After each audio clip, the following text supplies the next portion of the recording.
Um, Hello and welcome to a new episode of Empowering Voices. Today we have a special guest. She's Helen, and we will start our conversation from my hand embroidery today, that is Inner Magic. Helen, welcome, and she will guide us through what the amazing things she does. All she's been through her life that has become an amazing book. Well, the book is just one of the thousand things Helen does, but I will invite you to tell us with your own voice. Welcome. Thank you for being with us. We are very proud to have you. Oh, Mari, you're so kind. And in a way, with your what's on your T-shirt is Inner Magic, and that's really what we decided to talk about today, isn't it? That, you know, the kind of inner wisdom that we have, that divine spark, and how we, how we kind of embody it, really, I suppose, on the planet, if that makes sense. So I think, you know, the things that happen to us, our life circumstances, our parents, siblings, then, you know, growing up, and then what happens to us later on. It's like we're given almost like an exam or something, you know. These are the challenges for us in our own hero's journey. And so a lot of my work nowadays really is to do with recognizing that we have this amazing gift of our life, sometimes with massive challenges. I mean, you know, I don't want to undermine that. And in any way, sometimes, you know, we can be in a very dark place and it feels like it's really tough. But I think we are learning as a race, as you know, about the things that work nowadays, the importance of connection, the importance of belonging, Definitely. The importance of, you know, kind of waking up to the fact that we are magic. I mean, yeah. I think as adults, we also tend not to use the word that much, and it's fine. I mean, everyone can use a different word, right? Yeah. For that magic. You used wisdom, that's probably we are more prone to accept as adults, but it is there. And the fact that we know is there, it's comforting, it can help to face the challenges that we inevitably have in life. We do. I mean, that's what we weren't here to have an easy time.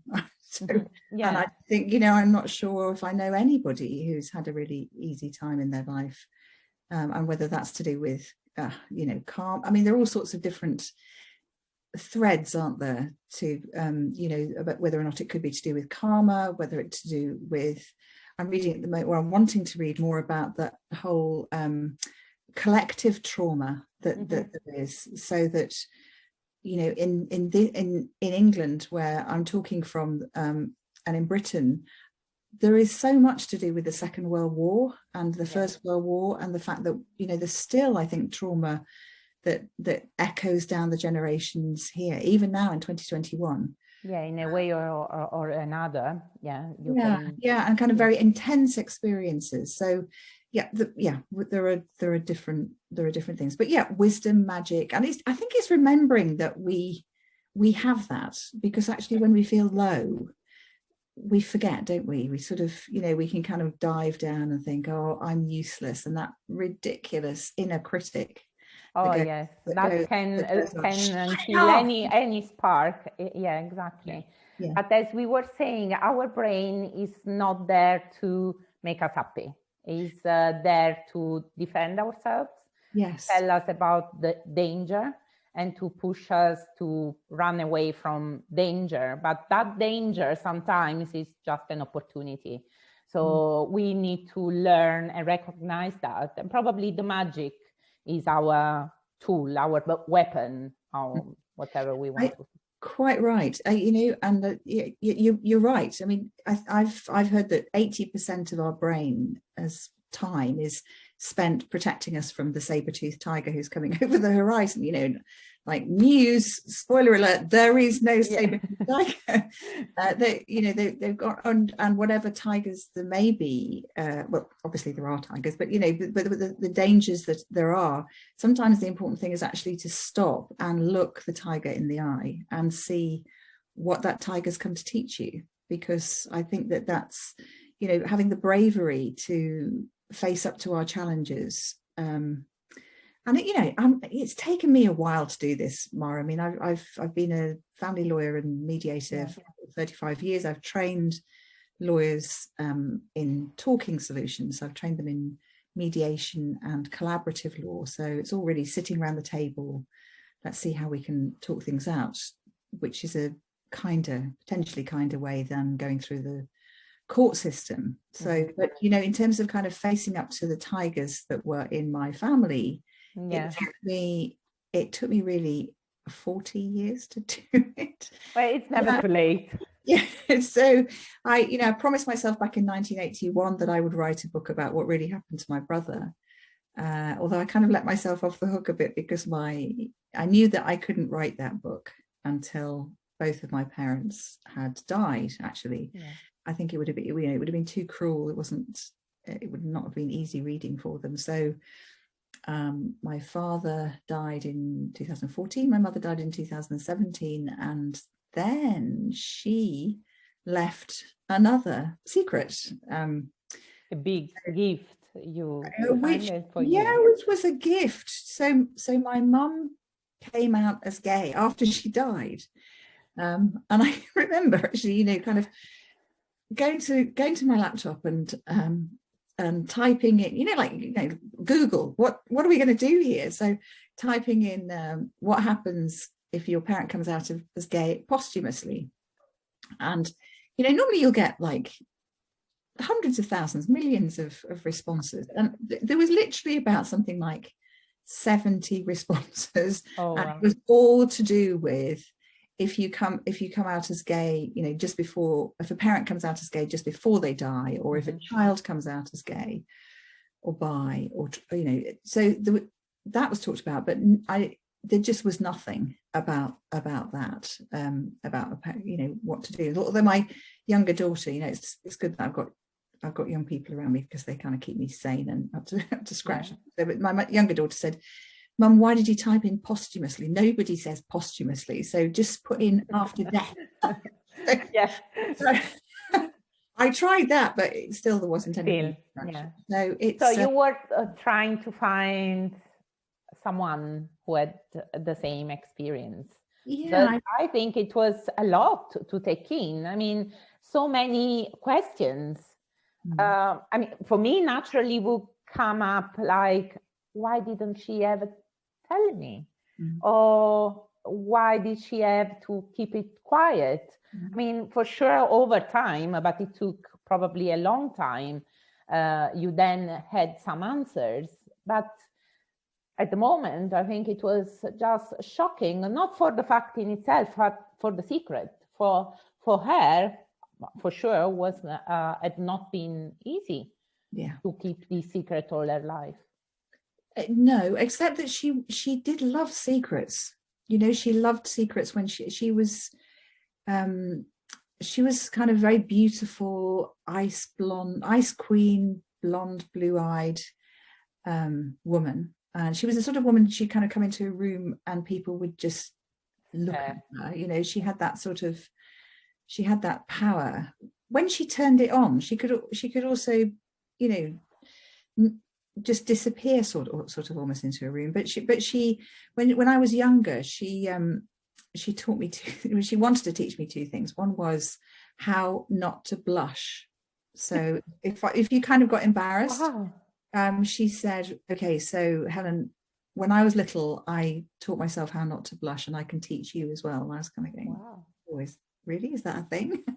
So, but anyway, I wonder why it was so important. So she would say, just imagine something really, that makes you really embarrassed, and so wait until the flush comes up your face. And then she said, and then you can just control it and bring it down. And so that was one thing. And then she could also mum could also look at somebody from a distance and make them trip over. Oh, she had magic, definitely. She definitely had magic. There was quite a witchy side to my mum, I think, in lots of ways. And she, when I was younger, especially when, if I had a headache and I was away from home, my mum would say, "You've had a headache, haven't you?" And I'd go, "Oh, how do you know?" Yes. I am. So she, but she found it quite hard to separate from me, I think, in lots of ways. But yeah, my mum had that kind of mad inner magic, but she was able to keep that secret throughout her life. And it wasn't as if we had suspected anything. Do you know? We didn't even have an inkling of any kind. Not, and yet then I found out that actually various other people, some of whom I knew, did know about it, including because my mum left a list of names of women that she'd had relationships with, and one of them that you contacted, of course, all of well, them. some of them had died, but one of them I'd known for years. Okay, so she was a family friend. She's a family friend. I mean, you know her. And she was openly gay. So she had a wife, and so I wrote to her and said, "Gwen, Mum's left this message, and it's kind of raised some things for me, and can I talk to you about it?" And then I just waited in trepidation because I didn't know what she was going to say, so I sent it by email. Probably the coward. Not to have the direct yes or no. Because I thought I'd also give her a bit of space to say no, if because she's of that generation, like my mum, of the silent generation, they're often called, born from the middle of the 1920s to the middle of the 1940s. They're often called the silent generation because they were taught to keep quiet. They had not to express their feelings openly. Don't let alone being gay, of course. Exactly. So let's draw a veil over that, or if you can't say anything nice, don't say anything at all. Children should be seen and not heard. Constant messages that you have to be quiet. So anyway, so I sent her an email, and then she wrote back to me and said, "Helen, I've been waiting for you to ask this question nearly all my life. Of course, happy to answer any questions that you have, and I'll do my best." So that was. Sorry, I get emotional, of course. So, but please go on. We're not computers. We're humans, aren't we? Yeah, it's so. When we deal with feelings, so deep feelings, and it's difficult to accept that you had to hide it in some way. I'm sure she had other happiness anyway with the children and the life she had, but there was a part of her that she couldn't tell, at least not everyone. At least she had some friends. She could openly talk about it. Yeah. She lived in the shadows, I suppose, in a way. But also, her sister didn't know at all. My Auntie Judy, who was younger than her. Although at my mum's funeral, my Auntie Judy had done a whole wonderful sort of portrait, photographic gallery and of mum, and she called it, my sister, the Enigma. Wow. We knew that there was. She was an enigma. She was an enigma. She was. But she wasn't an enigma, but we didn't know exactly what it was all about. So so the story started. So you talk about all these in your book, No Place to Lie, right? That actually I invite everyone. It's a bestseller on Amazon. So anyway, I will leave all the details for the people to look for it. And of course, you have 2 more books on the making as well. You are very, very busy. And of course, in your life, you had another very strong experience, that is the one related to your brother. I don't know if you feel like to talk. Yeah, sure, because it's kind of opening up it's opening up that box, isn't it? And so the box called suicide, which is still a taboo really to talk about in this country. And people, there's a fear, I think, that if you talk about suicide, it makes it more likely to happen for somebody else. And there's there is, I wouldn't say a truth, but there are aspects of that are true. So that every time somebody famous takes their own life, the devastating consequences of that are that there's an emulation. So Robin Williams, for example, is a classic. We all loved him so much, and then if he takes his own life, and he's a funny guy, and he's got everything he could possibly ever want, then why has that happened? So my brother, I was actually away in the States back in 1981, and I was only 22 myself, and I'd gone for a 3-month holiday before traveling around the States and Canada and Mexico before I started training to be a lawyer. My last taste of freedom, I thought. And then after 2 months, I had a phone call from my father in St. Louis, and he was in Yorkshire, so he was about 3,000 or 4,000 miles away. And then he had to tell me that he'd found my brother, David.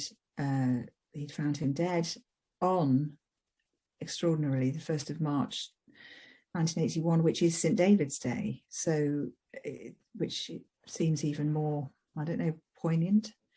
So my father said, there's been a terrible accident, Helen. There's been a terrible accident involving a gun, and David's dead. But you mustn't think. The only thing to think is that it was an accident. So he or possibly that he was murdered. My father could never countenance the possibility that my brother had taken his life and died by suicide.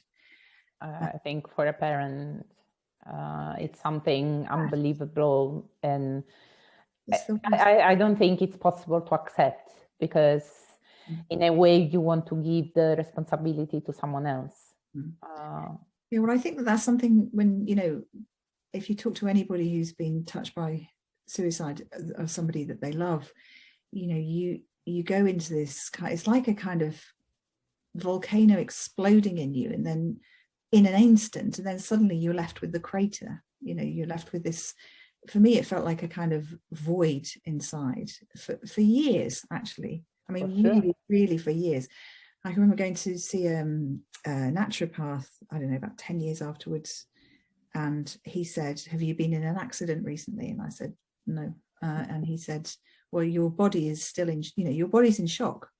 And that was 10 years afterwards. 10 years afterwards, my body was still in shock. It's really hard to describe, Mara, because it's like, you don't want to get up in the morning, or you've got that tiny second when you wake up in the morning and you've forgotten.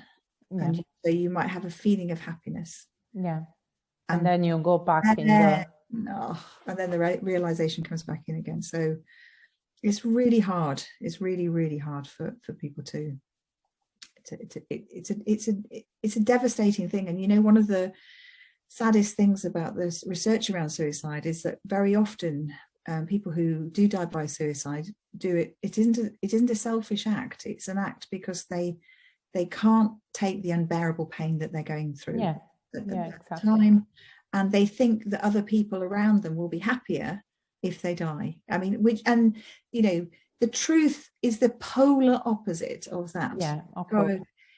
Because suicide is a permanent solution to what is a temporary problem. We change. We all have dark days,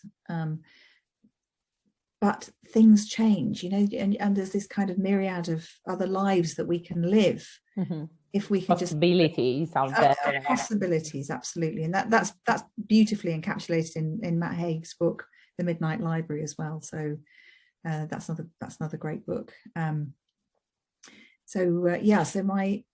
Anyway, going back to the story, I flew them back after a couple of days from America to the north of England, to Yorkshire, and then went with my father. We had to go and talk to the police about things, and so I saw the room where my brother had shot himself, and I've, which still, actually the smell of it stays with me now as well, because he hadn't been found for a couple of days or so.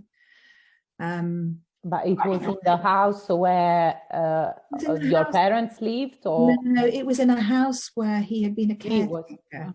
So he was 20, coming up to 21. But my father, who was a lawyer up in north of England, had a client who had a big house, who was supposed to have this guy coming to live in the house, and then he let the client down. So my dad suggested that my brother go and be a caretaker there, and my brother he'd failed, he'd flunked out of two different degrees, so he hadn't got anything to do, so it gave him something to do. Mm-hmm. Although looking back on it, obviously he was very isolated. It's a huge house. He had my dog that he was looking after, but he saw his friends from time to time, but it would have been a very isolated experience. And isolation, we need to be really careful about isolation, because we are not geared for isolation. Definitely. We are social beings. We thrive on connection. That's, one of the reasons why it's been so hard, this pandemic, is the deprivation of that. And study after study shows that if you take away that human connection from people, actually they die. If there was a study that was done in the 1960s about babies, mm-hmm. and the one, if they weren't looked after, cuddled, had that connection with others, they literally died. They had to stop the experiment. I mean, you'd never be allowed to have an experiment like that nowadays. But we need touch. We need warmth. We need the human connection. So so my brother. I found out fairly soon that he had taken his life, but my parents could never accept that. But I don't want to kind of make the book sound as if it's it's a terrible misery memoir, because it really isn't. I think one of the most important things in life is hope, and how to live our lives with more joy. Mm-hmm. So the book is also about that, and about taking. It's a story. It's your story. Of course, there are, even if the happenings were sad, that doesn't mean that the story has to drag us into something dark. Yeah, exactly. I mean, I've been incredibly lucky. I think there've been 51 5-star reviews so far on Amazon, and it's been out for 3 months about. But I get letters. I've had texts, emails from people which move me to tears, because those. In fact, I mustn't cry. But it's just, there's one that from somebody in Ireland who I carry it around in my journal, because it's so moving. But I've had people say, this has literally been a lifesaver, your book, or it's been a life changer. It's made me think about different aspects of my life. It's made me get in touch with somebody. It's made me love myself more, And I think it is what you want to do when you write a book that is your story. Then it becomes the story for someone else, and then it brings all sorts of feelings of hope, of happiness, of whatever it is, the feeling. It's your gift to us, basically. Yes. That's a lovely way of putting it. But I suppose it is. It's like I suppose, after my mum died and passed on, and she hadn't told us that she was gay, and I tried to find somebody else who'd gone through the same experience, and I couldn't find anybody. So it felt like I needed to write about it. So it's like, it's kind of like walking through a meadow with long grass, isn't it? The first person who goes down it, then it's quite hard. Opens, but then you start opening up a path, and then others can at least see what you've done in terms of going up and down that path. They might choose another path, but they might come your way as well. So it did feel like it was really important to write about it. And actually, I was telling you, I subscribe to your YouTube channel, and I invite everyone to do the same. Of course, you now heard and saw Helen and how charismatic she is, and I could be here for hours listening. And of course, the YouTube channel is also very interesting. Actually, I remember the one, it's an episode with your husband, Tim, about setting boundaries with narcissistic partners. Also, it was really so interesting. I mean, you talk of several things, and they are our life. I mean, in a way or the other, you've been experiencing these things through you or through other people, you know. Well, we are in a time of narcissism, aren't we? You know, narcissism is a theme. I mean, let's not make it the only theme. Let's make other themes bigger, but let's like make empowering your own life a bigger theme than narcissism. But, you know, with Trump being out there, for example. Yeah, actually, I like you said, you said that the biggest, the best example is Trump.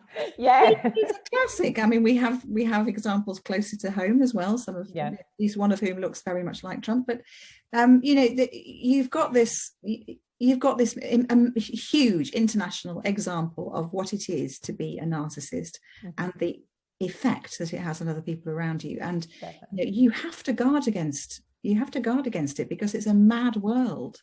You know, the narcissists have this extraordinary capacity to weave spells actually around you. They're like wizards, and you know, if you get into the spell of a narcissist, you start believing things that really aren't true. And you often believe really bad things about yourself, you know. So your self-esteem is the first thing that goes.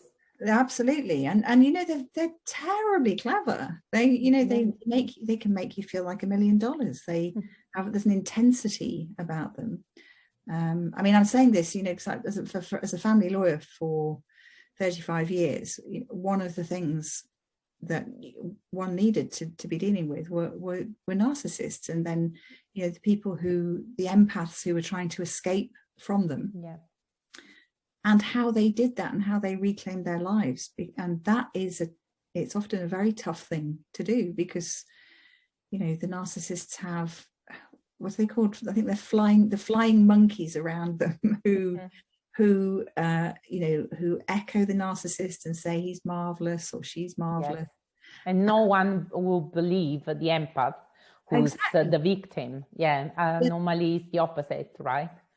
At least from experiences and from reading, it is exactly that. That's why it's very difficult, because the empath doesn't have any support, because everyone believes the narcissist. It's extraordinary, because the narcissist has, in the meantime, isolated, you know, over a period of time, has isolated the empath. So, you know, so the people who were close to her or him they've been lost. And so she or he hasn't got any support, and they're very isolated, and people think that they're mad and bonkers very often. So it's so boundaries are your best friend, because the thing about narcissists is it's never enough. You can never do enough for them, because the only thing that's important to them is their own, themselves. They're a massively inflated ego. So steer clear of them. So these and many other are the subjects that you talk about in your YouTube channel. So it's definitely super interesting. I really liked also the duet with the team, the fact that you were both in the episode. Well, I don't want to let you go. No, I want to ask you something. If you have a quote or a word that is very dear to you, talking of the power of words in the written word. Yes, I think it's courage. Courage is really important to me. It's about the heart, and so it comes from the heart, le cœur in French. And you know, I'm just also thinking in French, where they the French will say, if you've got a challenge ahead, they say bon courage, mon brave. Yeah. So there's that sense of, arm yourself. Because I think we are in a time where we need to be courageous. Actually, we can't just sit by and watch terrible things happening, and there are terrible things happening. We're going to need our courage. We need to own our own stories and know ourselves, tap into that inner wisdom, that inner magic, but then challenge, the really rubbish stuff that's going on out there. And in the meantime, just be very kind and gentle and compassionate and, connected to the people we love, and smile, just give out that light and that we have radiating from within us, give it out. I've read another amazing book called When It's Darkest by suicide prevention researcher and professor called Rory O'Connor, and he tells us a wonderful story of a guy who is thinking about taking his own life, and he's out in a park, and he sees an ex-colleague of his, and she gives him a huge smile, and then sees the look on his face and says, are you okay? Tell me what's happening. And just that was enough to change his mind. So never know whether when we smile and we give out that love, that connection, it can change. To give is the best way to receive. But the second you are giving, you already received all the love and the compensation you can ask for. Definitely. And you can change lives. You can, absolutely, in a lovely way. Excellent. Thank you very much, Helen, to talk to us, to be with us. I just want to remind everyone that in the post, in my bio, and on the cover of the podcast, there will be all the details to contact and Helen, and look for a book and subscribe to her YouTube channel. Thanks a lot again, and see you all soon. Bye. Thank you, Mara. Bye-bye, everyone.